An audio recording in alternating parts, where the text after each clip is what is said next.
ರಥ ಮಹಾರಥರನ್ನೆಲ್ಲ ಸಂಹರಿಸಿರುವಿ ಎಂದರೆ ನೀನು ಪರಾಕ್ರಮಿಯೇ ಸರಿ. ಆದರೆ ಈ ದಶಕಂಠ ರಾವಣನನ್ನು ಸಂಹರಿಸುವುದು ಅಷ್ಟು ಸುಲಭವಲ್ಲ. ಸುಮ್ಮನೆ ನನ್ನೊಡನೆ ಹೋರಾಡುವ ಸಾಹಸ ಮಾಡಬೇಡ, ಹೊರಡು ಇಲ್ಲಿಂದ. ರಾವಣ, ರಣರಂಗಕ್ಕೆ ಹೋರಾಡಲು ಬಂದ ಕ್ಷತ್ರಿಯ ಬೆನ್ನು ತೋರಿಸಿ ಓಡಿ ಹೋಗುವುದಿಲ್ಲ. ನಿನ್ನೊಡನೆ ಯುದ್ಧ ಮಾಡಲು ಸಿದ್ಧನಾಗಿಯೇ ಬಂದಿದ್ದೇನೆ. ಆ ಪೂರ್ವ ಅಂತಿಮವಾಗಿ ನಿನಗೆ ಹೇಳುತ್ತಿದ್ದೇನೆ, ನನ್ನ ಸತಿ ಸೀತೆಯನ್ನು ನನ್ನೊಡನೆ ಗಳಿಸಿಕೊಡು. ಸಾಧ್ಯವಿಲ್ಲ. ನಿನಗೆ ಒಲವಿದ್ದರೆ ನನ್ನೊಡನೆ ಹೋರಾಡಿ ಗೆದ್ದು ನಿನ್ನ ಸತಿಯನ್ನು ಬಿಡಿಸಿಕೊಂಡು ಹೋಗು. ಸರಿ, ಹಾಗಾದರೆ ನೋಡು ನನ್ನ ಬಾಣದ ರುಚಿಯನ್ನು.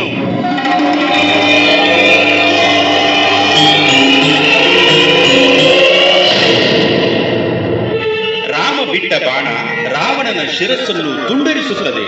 ಆದರೆ ಕ್ಷಣ ಮಾತ್ರದಲ್ಲಿ ಆ ಶಿರಸ್ಸು ಮತ್ತೆ ಕೂಡಿಕೊಳ್ಳುತ್ತದೆ. ಆಗ ರಾವಣ ನಗುತ್ತಾ,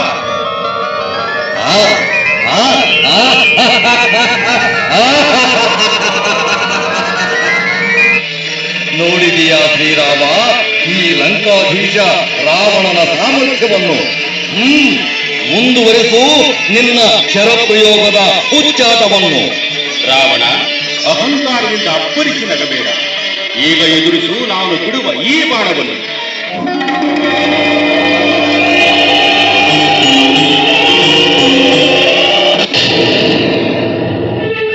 ರಾಮ ಬಿಟ್ಟ ಈ ಬಾಣವು ರಾವಣನ ಶಿರಸ್ಸನ್ನು ತುಂಡರಿಸಿದರೂ ಮತ್ತೆ ಮೊದಲಿನಂತೆ ಕೂಡಿಕೊಳ್ಳುತ್ತದೆ. ಆಗ ರಾವಣನ ಸಹೋದರ ವಿಭೀಷಣನು, ಪ್ರಭು ರಾಮಚಂದ್ರ, ರಾವಣನ ಶಿರಸ್ಸನ್ನು ಎಷ್ಟು ಬಾರಿ ಕತ್ತರಿಸಿದರೂ ಪ್ರಯೋಜನವಿಲ್ಲ.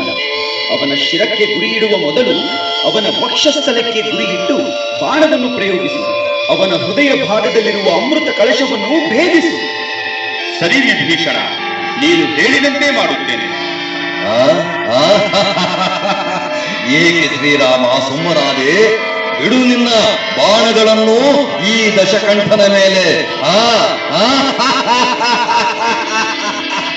ಬಿಡುತ್ತೇನೆ ರಾವಣ, ಬಿಡುತ್ತೇನೆ.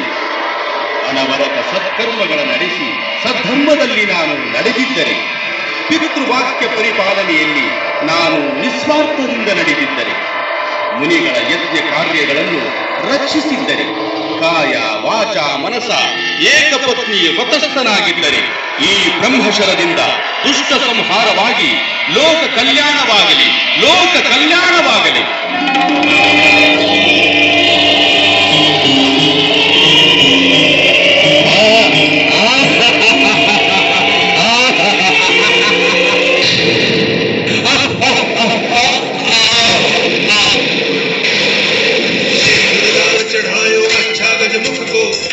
लाल विराजे सुत गौरी हर को